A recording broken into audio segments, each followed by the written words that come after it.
Is your phone always full? Here's the most universal way to clean it. This works on any Android phone. First, look for the Google Files app on your phone. If you don't have it, install it from the Play Store.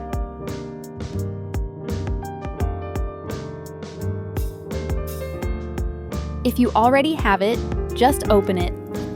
Now open Google Files. Tap the Clean tab on the left. Here you'll see Junk Files. Tap the Clean button. The app will automatically remove unnecessary files. For maximum results, you can also delete large files you don't need.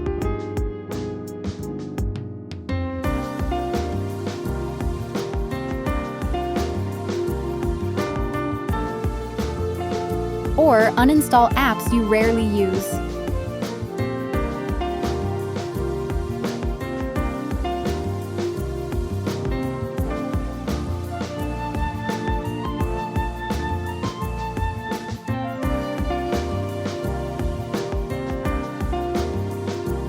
To truly free up space, go back to the main menu.